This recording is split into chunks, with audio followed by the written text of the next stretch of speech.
kalibutan mo lang tinawag ko. Sa nakiulay so kansa naman daw si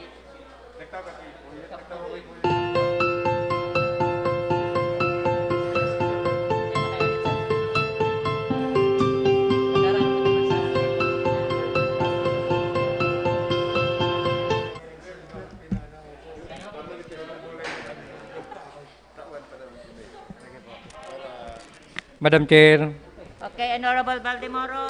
Madam Chair, may I request reconsideration to the order of business by including as item number 6 the urgent matter to be given by our city mayor.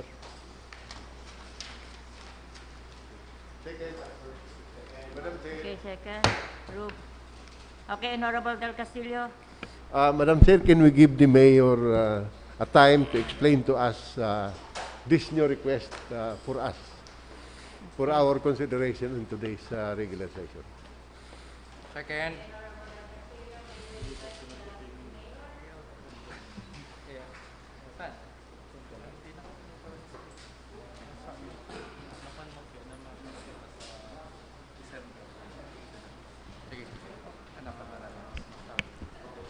Good morning, Madam Chair. The members of the Sangguniang Panglungsod, maray na pagkaaga po sa Tuya Gabos. The request of the City Mayor's Office is with respect to additional appropriation to cover the purchases necessary to respond to the needs of our constituents, particularly with respect to the purchase of additional rice. Now, I understand that the previous appropriations approved by this August chamber, the balance thereof is about 26 million pesos. Now, we have an appropriation for Barangay Support Fund, but the balance thereof is now only about 5 million pesos. I also understand that we still have, we can still appropriate from our 2019 surplus the amount of 26 million pesos. If we add up all these items, we shall be able to come up with the total amount of around 57 million pesos. So the request now is for an ordinance with respect to the balance of the Barangay Support Fund and surplus in the total amount of 31 million pesos. How much? 31 million pesos. Now, again, if we add all these items, we shall be able to come up with a total amount of 57 million pesos. For the information of this August chamber, we have two large donations from generous members of our society. Yesterday, we received a single donation in the amount of 2 million pesos. But a week ago, we also received a 1 million peso donation from a group of businessmen here in our city. So we have, with respect to these two donations, a total amount of 3 million pesos, which we can make use of also for purposes of providing our constituents the necessary support in this time of crisis. So all in all, what we have is about 60 million pesos, which can be utilized for the purchase of a rice equivalent to 25 kilos per family if that is permitted by this August chamber.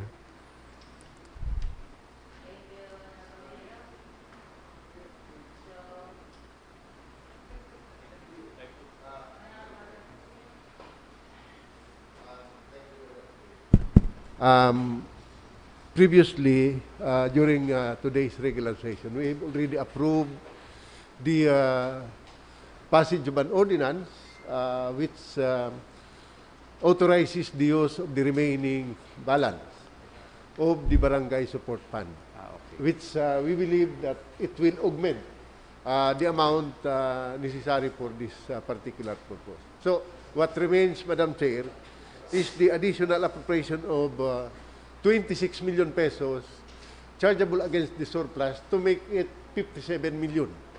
26 million from the balance of the previous 33 million appropriation, the 5 million from the barangay support fund, and another 26 million to complete the 57 million pesos that we need. So with that, Madam Chair, on joint and collective motion, I move that we pass an ordinance appropriating the amount of 26 million pesos out of the 2019 surplus to be used to respond on this health emergency on COVID-19 in the city of Naga. On joint and collective motion, Madam Chair. Okay. Thank you, Madam Chair. Thank you, my dear colleagues. Thank you, Mayor.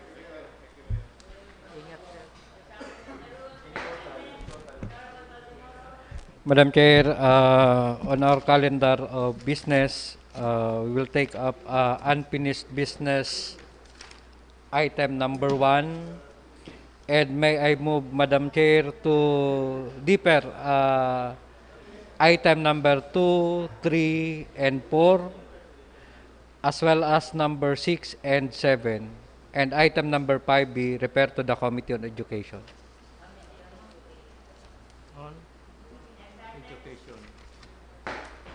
Unfinished business, the proposed ordinance of Honorable Silito S. Edel Rosario, co-authored by Honorable Elmer S. Baldemoro, further prescribing measures to minimize the risk of transmission of COVID-19 virus by prohibiting owners, operators of computer and internet shops and cafe, billiard halls, and other entertainment centers from accepting or allowing minors or persons below 18 years of age any time of the day, providing guidelines in handling minor offenders and imposing penalties for violations thereof. Good morning, Madam Chair. Good morning to everyone. To stress, Madam Chair, in a stern warning, the World Health Organization Chief Tedros Ghebreyesus, in a message for the young people during a press conference 2 weeks ago, he said that young people are not invincible. Quote, "This virus can put you in hospital for weeks or even kill you." He further stressed that the choices you make about where you could be spells the difference between life and death for someone else. Unquote. Madam Chair, last March 17, we approved on second reading, in principle, this proposed ordinance, which we, together with Councilor Baldemoro, improved and adopted what the other members of the Sanggunian had expressed. I've circulated, Madam Chair, we circulated the final draft of the ordinance for our approval on third and final reading. So, Madam Chair, I move that we adopt the ordinance adopting the enhanced community quarantine imposition, providing measures to protect children's welfare to minimize the risk to exposure and infection to coronavirus disease, providing guidelines and mechanisms in handling minor offenders in the city of Naga, and for other purposes. I so move, Madam Chair.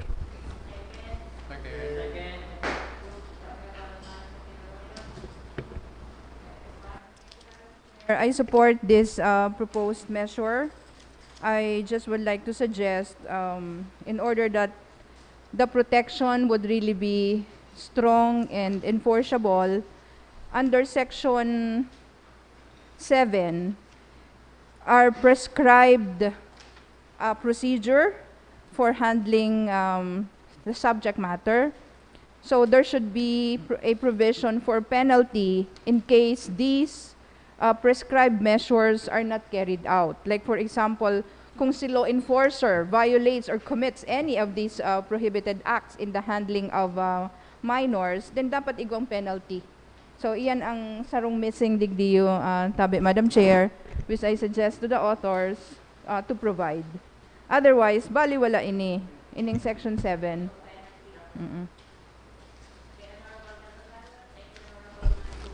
Thank you, Councilor Miles. I recommend that in Section 7, letter M and N, that in cases of violation or of law enforcers, an admonition or reprimand in the first instance be applied. Then letter N of Section 7. I reprimand, Madam Chair. Second is if the offense is repeated, a fine of 3,000 and an administrative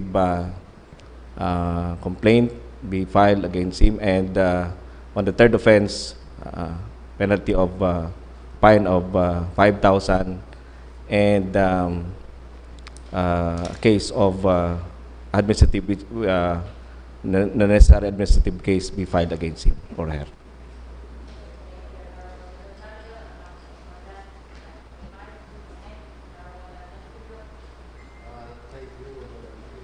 I believe, Madam Chair, that that penal provision should be contained in a separate section, separate from that of Section 7. So we might as well adjust the numbering of the section in this proposed ordinance by putting that particular provision as mentioned by the Honorable Del Rosario. It might be Section 8 or after Section... Yeah, Section 8. Section 8, before massive information campaign. Yeah. So what we need is to renumber the other later sections, Madam Chair. Thank you. I agree that we renumber the sequence, Madam Chair. That will be Section 8. Section 9 will be the massive information drive. Section 10 will be the termination of prohibition. 11 for the separability clause, and so on and so forth. Thank you, Madam.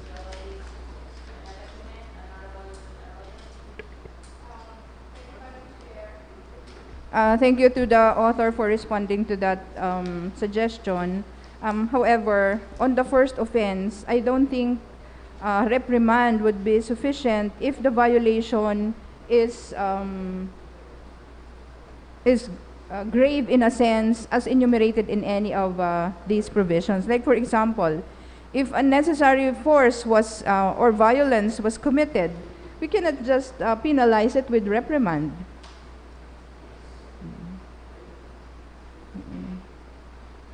So baka yung penalty would depend on the violation committed here as enumerated. Baka day pwedeng masabi lang kitang pag first violation is reprimand. Pwede siguro dagdagan to na lang ng phrase that says itong penalty is without prejudice, siguro without prejudice to other penalties that may be applicable under the circumstances as defined under already existing laws or ordinances. Dagdag na lang siguro yung all catch phrase na yan. I accede to the recommendation of the Honorable Arroyo, Madam Chair. As amended. New business. New business, item number 3, resolution of Barangay San Francisco, respectfully requesting the Honorable City Mayor to the Chairman of the Culture. Number 4, the letter dated March 5 of Mr. Jesus Apin, ex-Barangay Kagawa de Perarayan. The letter of Ms. Jeka Aliana Solis, President, NCF College Debate. Number 8, the letter dated March 16 of Mr. Jimmy Reblando of OSCA for an ordinance creating 2 plantilla permanent positions under OSCA. The letter of the Honorable City Mayor requesting for the creation of position under the CSWDO.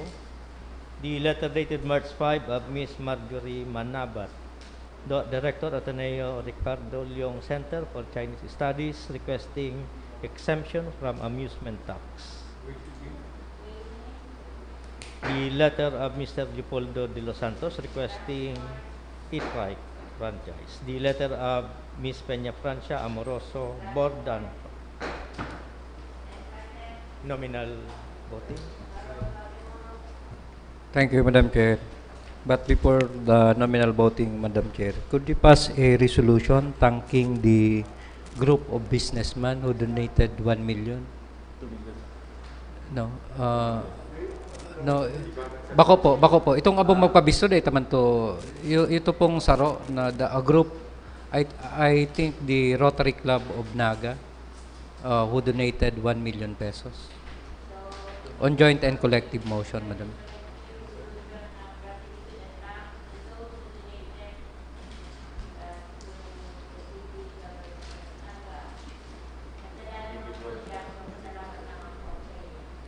Thank you, Madam Chair. Madam Chair, before we end, may I know the schedule of our regular session?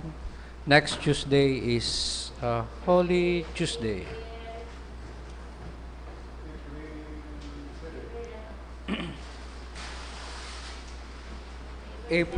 Our next regular session, Madam Chair, is April 7, Holy Tuesday. So may we know if we will stick to our regular session or we will reset? Monday na lang. Monday.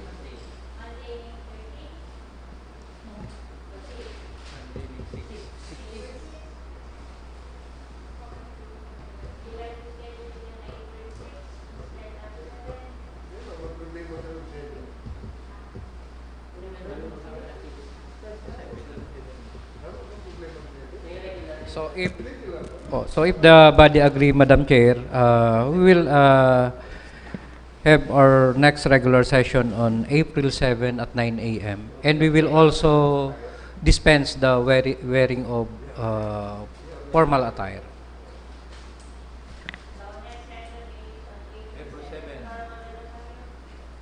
Before the nominal voting, Madam Chair, I would like to manifest the following. We predict, Madam Chair, that the DLG will issue stern, more stringent rules so that the lockdown will not be prolonged. So the end of the lockdown or the quarantine, enhanced quarantine, will be on April 12 or April 13. So, mas kay puan, Madam Chair, ning mas mahigpit na obserbasyon kan si curfew. And naugma ko ta na ipasarta naman yan sa curfew ta. Apera kayan, Madam Chair, may mga reports na ngunyan nagdisanagan ng robbery cases na naglalakaw. So, siguro, Madam Chair, manakitang time na ipaapod pa ang police, siguro through a communication, we would like to express our sentiment na pakusugudin da ang patrolya and pag-implement kang curfew. And also to the barangay officials and yung mga tanod din dahil sa mga bangkat. Number 2, Madam Chair, another letter siguro, communication to the Metro Peso na dahil na kita maghalat kan si notice from the national government, si survey kang Metro Peso kan si mga informal workers na apektadong maray, maitipo na, makonsolidate na, tangarig maipaabot tulos sa regional office kang Department of Labor para ma-releasean tulos sin taning kwarta because nag-approve naman ang Kongreso and Senado kan si Bayanihan Law. So, the earlier na maipadarata ang listahan, tangarig tanan man tulos ting fundo ang ko yan. Then, Another, Madam Chair, is yung sa tupad program, yung sa livelihood program kan si mga informal workers ta. And itong COVID program, may COVID ang program ang Department of Labor and Employment. So kaya po lang ma-accelerate ni.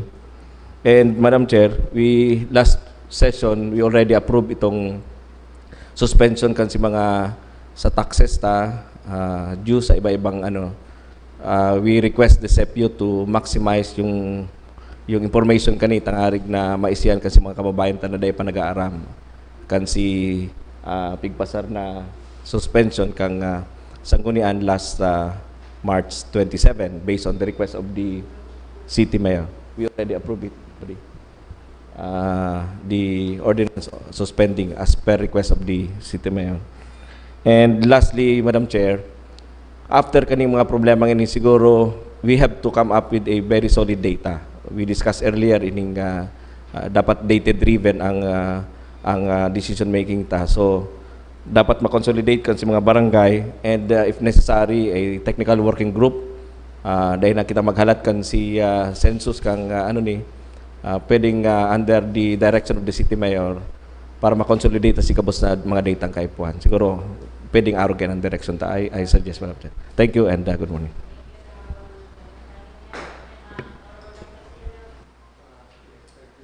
Madam Chair, I believe that ordinance suspending or extending the period of payment for taxes due the city was not yet approved. I don't know. Can we be enlightened whether it was already approved based on our records? Approved na.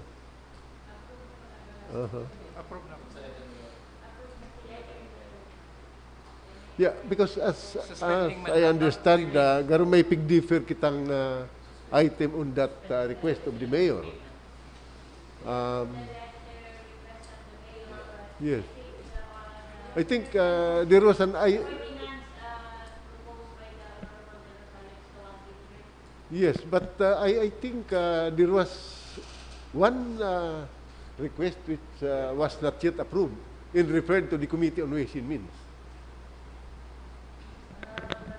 Madam Chair, if I remember right, we only approved the suspension of payment, not waiving the due to city government of Naga. So there is a data requested for us to take up the waiving of the payment. So for the meantime, we only passed an ordinance suspending the payment. Thank you, Madam Chair. For the nominal voting, Madam Chair, may I move that all the approved resolution and ordinances be transferred to nominal voting and approve the same. Motion to adjourn, Madam Chair.